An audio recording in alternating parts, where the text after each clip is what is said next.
Saudara, Anda masih bersama kami dalam Dialog TVRI. Saudara, kita masih berbincang terkait dengan penetapan status tersangka oleh KPK terhadap Komjen Budi Gunawan yang dicalonkan oleh Presiden Republik Indonesia Joko Widodo sebagai satu-satunya calon Kapolri. Dan saudara, kita masih bersama 3 narasumber di sini.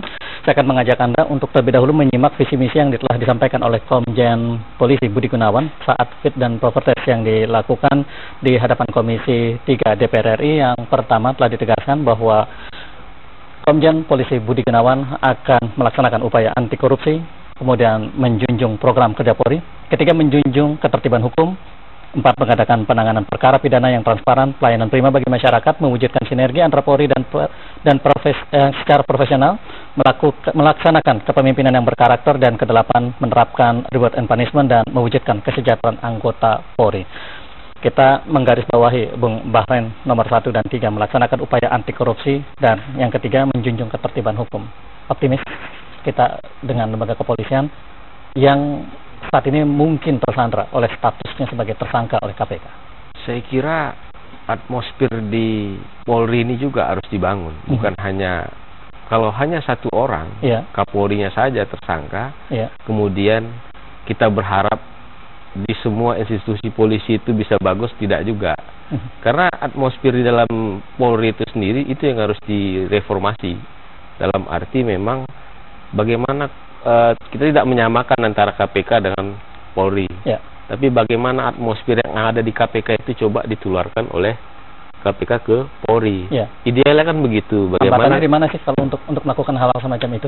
Ya, kalau kita melihat kondisi nggak usah jauh ya. Kondisi di lapangan saja bagaimana polisi kalau sudah mau pencalonan masuk polisi itu kan beredar di masyarakat isu yang kurang baik lah. Sejak pintu masuk aromanya itu sudah tidak terlalu sedap. Nah, artinya konsentrasi rekrutmen segala macam, kemudian apalagi siapa yang mau masuk pendidikan tingkat pertama, menengah sampai kepolisian Sespimti-nya itu juga ada mekanisme yang semuanya ada tarifnya. Gitu, ada tarif. Semua ada tarifnya. Tapi kita pernah punya profil seperti tahu gang. Kita nggak punya lagi yang bisa kita. Kalau dulu kita harapan besar kita ke Polri itu jelas. Sampai meninggal pun orangnya, rumahnya pun tidak ada. Kan begitu. Artinya kepercayaan kita kepada seperti polisi-polisi dulu ya, itu memang ideologi kepolisiannya itu melekat gitu. Bayangkara. Tapi kalau yang sekarang ini yang mau jadi Kapolri itu harus orang yang kaya. Ini kan jadi terbalik dia. Baik, Bung Bahren, ini ketika kemudian tadi sama-sama sudah kita ikuti pernyataan Presiden terkait dengan hasil keputusan Komisi 3 DPR RI. Pak Jokowi mengatakan ada proses politik yang harus dihormati, juga ada proses hukum yang harus ditempuh. Kalau saya melihatnya nggak perlu dia omongin begitu. Jadi, dia punya kekuatan, dia punya keberanian, karena dia yang mengendalikan di sekarang ini. Karena DPR sudah menyatakan sudah memberikan menyetujui. Kan begitu. Idealnya bagaimana menarik pencalonan? Harusnya sebelum di fit and proper test dia punya sikap, kan begitu. Kalau dia hanya cerita formil, ya kan, ya kejadian kegaduhan sosial yang ada. Sekarang udah terlambat. Terlambat. Ketika kemudian ini sudah fit proper test, sudah ada persetujuan, udah tinggal ke paripurna. Tinggal mereka bawa ke paripurna kan? Paripurna tinggal di sana ketok. Dan kita tahu di sana kan ada 2 koalisi. Koalisi Indonesia Hebat dan Koalisi Merah Putih. Yang hebatnya ini dua-duanya itu kompak. Jadi secara aklamasi. Tapi saya bisa mengerti kenapa KMP dan DPR itu kenapa mendukung. Karena mereka pikir ceplosin sekalian, gitu. Dukung sekalian. Dukung, ceplosin sekalian gitu nanti. Tapi kalau yang Koalisi Indonesia itu, mereka dukung karena The Big Mama bilang harus, harus ini nama ini. Iya. Jadi mereka nggak bisa apa-apa. Ketika kemudian paripurna sudah menetapkan, Pak Jokowi punya pilihan tidak untuk tidak melantik? Nggak ada. Itu proses kenegaraan. Kalau itu berarti menghina DPR. Kalau dia tidak melantik apa yang sudah disahkan dalam paripurna. Nah kan dalam konotasi formal kan kalau menghina DPR sama dengan menghina rakyat itu. Jadi saya kira dia akan melantik. Tapi di situ hebatnya dia lantik, tapi kan dia tersangka.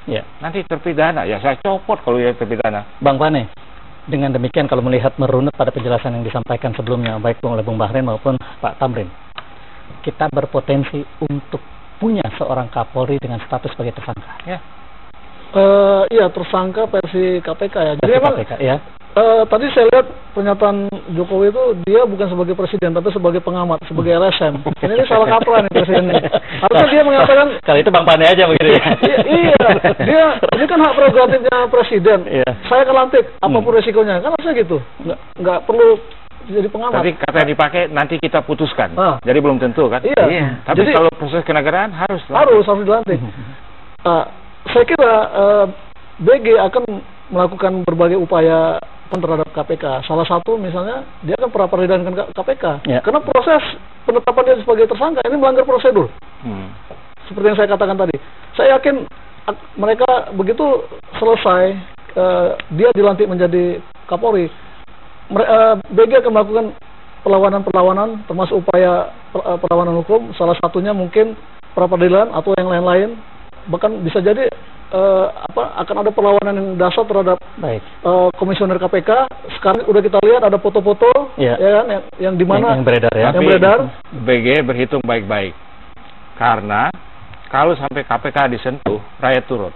Saya kira tidak. KPK disentuh, rakyat turun. Itu udah harga mati. Kalau Bang Pane melihatnya bagaimana? Saya melihat tadi kita dialog di DPR dengan berbagai pihak. Mereka kecewa. Kenapa kok terlalu terburu-buru KPK? Kenapa nggak dari dulu? Berbagai pihak itu siapa, Bang Pane? Masyarakat yang kita ajak dialog. Itu mungkin bukan gambaran secara nasional, tapi kita mendapat penjelasan betapa kecewanya. Termasuk ibu-ibu dengan ada foto itu. Ternyata selamat ini sama juga kayak yang dulu-dulu katanya.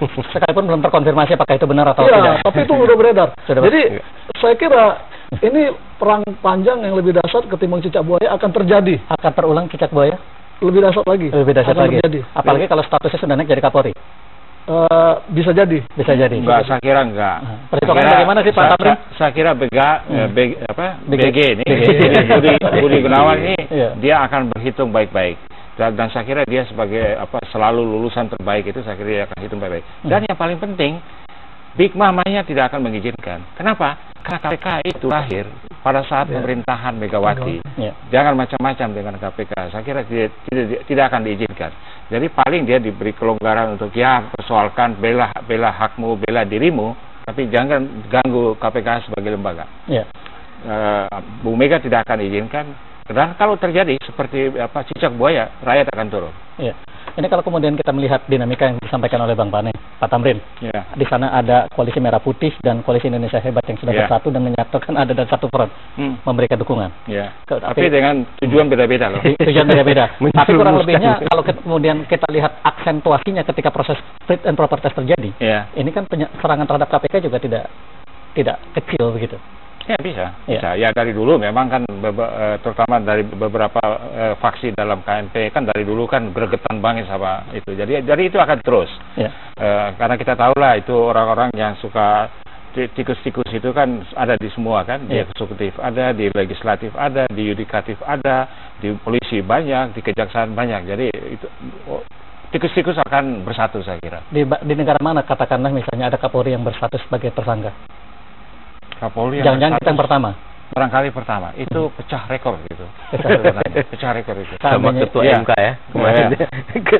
Kalau Kapolri menjadi terpidana, kalau misalnya Pak Budi Gunawan juga kena gitu, menjadi dua kan. Dulu kan ada Sugiharjo. Tapi kasusnya beda, bukan kasus di kepolisian. Bukan. Dubes. Kasus di Malaysia itu. Nah, tapi kan dia terpidana juga. Nah, itu kan sesudah jadi Kapolri. Kalau ini kan menjelang menjadi Kapolri. Dan itu saya tidak tahu bagaimana kemudian wajah Indonesia di dunia internasional. Justru itu tesnya, bagi bangsa ini. Bagaimana kita melalui saat-saat yang kritis seperti itu, kalau kita berhasil selesaikan secara kelembagaan, secara bermartabat, hebat kita. Nah, tanpa ada kekerasan, tanpa ada darah dan sebagainya. Misalnya pada saat Prabowo mempersoalkan kemenangan dari Jokowi, kemudian dibawa ke Mahkamah Konstitusi, bagus sekali itu. Terlihat Mahkamah Konstitusi mengeluarkan marwah dan martabatnya kan, bagus. Kita lulus tuh pada saat itu. Tapi saya kira lain persoalannya kalau kemudian nanti dilakukan pra-peradilan, pengadilan memenangkan BG, lain cerita. Dan itu bisa pukulan telak buat KPK. Bisa telak buat KPK. Bisa. Yang jadi pertanyaan kan barangkali begini, Bung Bahren, selama ini KPK punya track record. Tidak mungkin mengeluarkan SP3 satu. Tapi yang kedua, saya kira kan dari segi alat bukti kuat. Ya. Ini kalau masuk ke pengadilan, tipikor. Ya kalau KPK ini kan makanya kita khawatir kalau dia sudah menetapkan tersangka ini tidak ada SP3. Ya. Nah, kenapa dia bisa melakukan proses itu dan kemudian menemukan alat bukti? Kita kan nggak tahu nih proses yang terjadi di KPK. Ya. Apakah memang ada penyuplai dari polisi sendiri kan kita nggak tahu juga. Itu ada.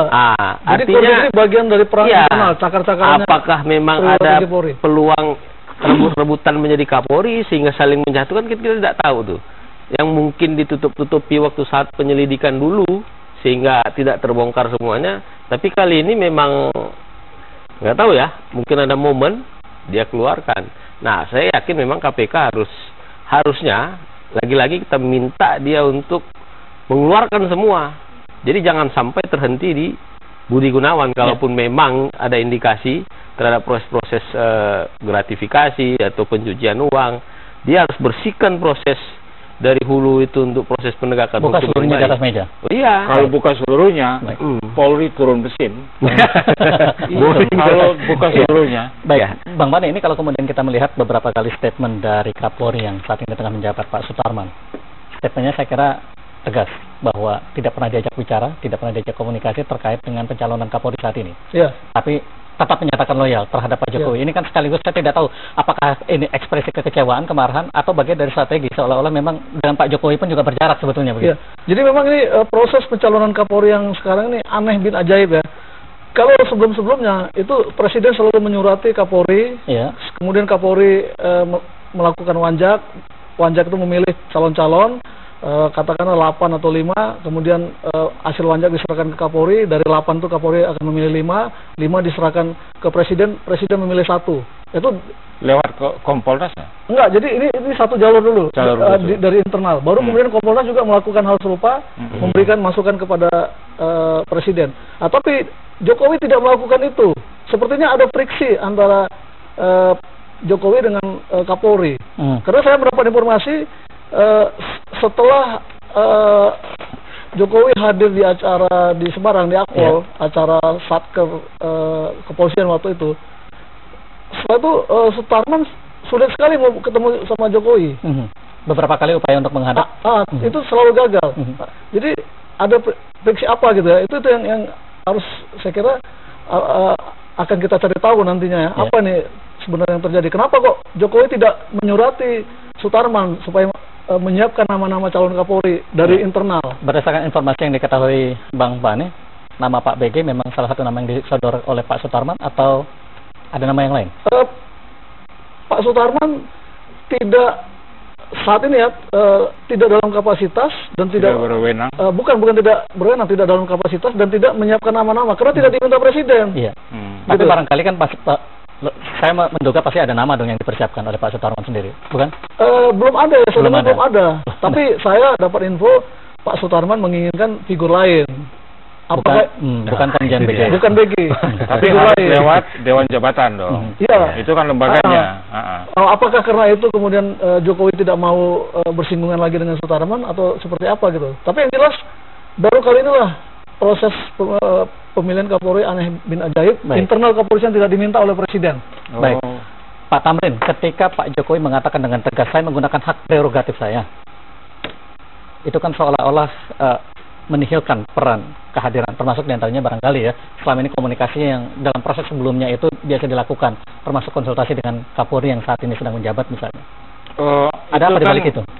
Itu yang kalau orang bilang dalam bahasa Inggris mereka bilang dengan the last say. Jadi kata akhir itu selalu Presiden, memang itu hak prerogatif.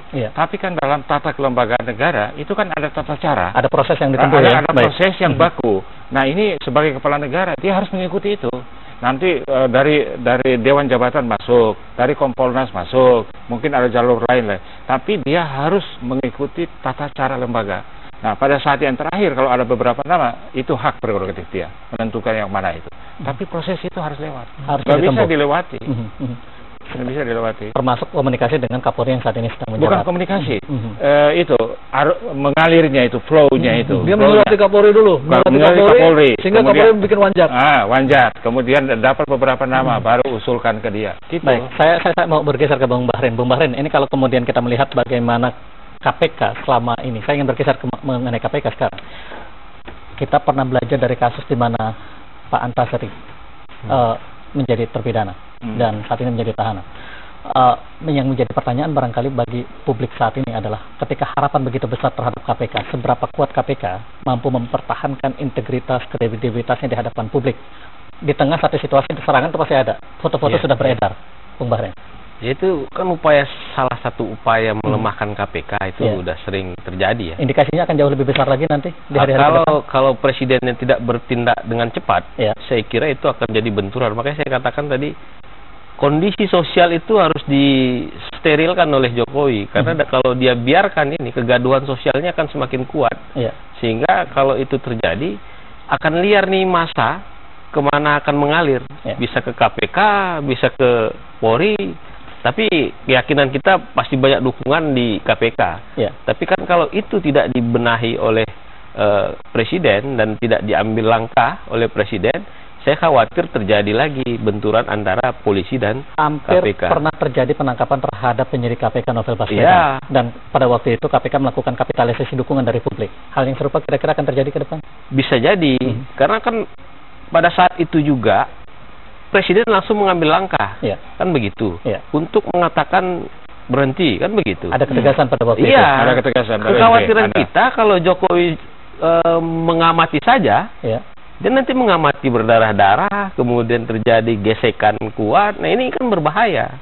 Potensi friksi tidak kecil, Bang Mane. Kita memprediksi potensi friksi KPK dengan Polri, KPK dengan pemerintah itu akan lebih, termasuk dengan DPR barangkali. Dengan DPR, ini udah kelihatan sekarang, itu akan lebih besar lagi. Dan kalau dulu KPK banyak dukungan dari publik, saya yakin sekarang ini akan jauh turun. Kenapa?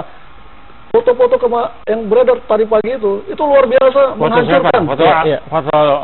Foto yang konfirmasi kebenarannya sebetulnya. Tapi itu sangat efektif untuk menjatuhkan citra ketua KPK. Tapi Bang Pane, waktu kasus Antasari misalnya, toh KPK juga tetap bisa bertahan dengan dukungan publiknya. Kalau Antasari beda, dia unsur perempuan di sana itu hanya 20%, tapi dia kriminalisasi, dia dituduh terlibat pembunuhan itu yang besar. Upaya demoralisasi kan sebetulnya juga dilakukan pada saat itu. Tapi bukan itunya yang besar, tapi tuduhan dia kriminalisasi terhadap dia terlibat pembunuhan itu yang besar. Sehingga menimbulkan simpati dari masyarakat. Kalau analogi dengan Antasari yang menarik ini, yang saya pikir itu adalah begini. Antasari waktu dicalonkan untuk ketua KPK itu perlawanan publik bukan main, karena dia juga diketahui ada tidak bersih juga kan di kejaksaan. Jadi perlawanan bukan main. Begitu dia menjabat, dia tunjukkan bahwa dia beda. Dia tidak seperti yang dia duga. Bisa-bisa Budi Gunawan ini yang perlawanan publiknya juga kuat begitu dia menjabat, dia bilang saya beda, saya tidak sama dengan yang najis-najis yang lain gitu. Bisa juga gitu. Orang dikasih kesempatan untuk berubah bukan, justru karena begitu ditolak, dia mau membuktikan bahwa dia beda. Nah itu secara psikologi bisa dimengerti. Antasari pernah melakukan itu. Orang terheran, begitu dia ketua, gebrakannya hebat. Biasanya presiden dia hantam. Nah, itu bisa juga gitu kan. Nah ini Kapolri bisa juga begitu. Baik, ini tanpa terasa kita memasuki menit-menit terakhir. Saya minta mohon singkat padat. Kira-kira apa yang kemudian akan Bung Bahrén, Pak Tamrin maupun Bang Pane sampaikan rekomendasi, terutama kepada Presiden. Langkah-langkah yang harus ditempuh. Singkat padat. Ya kalau saya sih jelas ya, Presiden harus ambil tindakan tegas. Artinya sikap. Persoalan sikap itu salah atau benar urusan lain. Yang penting sikap tegasnya. Karena kondisi sosial di masyarakat ini terjadi kegaduhan. Di satu sisi Polri bilang, loh ini Kapolri kita jadi tersangka, kita nanti gimana ini? Proses penegakan hukum kan begitu, jadi cemoohan nanti bagi bawah. Jadi jangan gampang, segera ambil keputusan. Baik, terima kasih. Kuncinya memang di Presiden Jokowi. Jadi kalau anjuran saya ke Pak Jokowi, jadilah the real president yang in charge. Jadi tidak ada presiden lain kecuali Jokowi pada saat kanan ini. Kiri, kanan atas bawah. Yang di atas kiri kanan itu ini aja orang anak muda bilang emangnya gue pikirin, gue jalan aja terus gitu. Maju aja terus. Jadi the real president benar-benar in charge gitu. Baik, terima kasih Pak Tamrin. Bang Pane, kalau ketemu Pak Presiden akan ngomong apa kira-kira? Saya berharap Jokowi konsisten. Ketika seseorang sudah dicalonkan menjadi Kapolri sama dia dan dikriminalisasi, dia harus membela habis-habisan. Dan yang paling penting lagi adalah KPK sudah saatnya kita awasi secara ketat, dibentuk apakah lembaga etik atau apa yang bersifat sudah ada, bukan? Ya, yang bersifat independen lebih efektif lagi, sehingga orang-orang di KPK, komisioner KPK tidak terlalu gampang melakukan kriminalisasi terhadap siapapun. Baik, Jadi Anda ajak Jokowi untuk sama-sama bela BG gitu. Baik, Bang Mane, Pak Tamrin, terima kasih Bung Bahren, terima kasih sudah berbagi dengan kita semua malam hari ini, dan pemirsa, demikian dialog kita pada kesempatan kali ini terkait dengan penetapan tersangka oleh KPK terhadap calon tunggal Kapolri. Saya Agus Haryadi undur diri, selamat malam, sampai jumpa.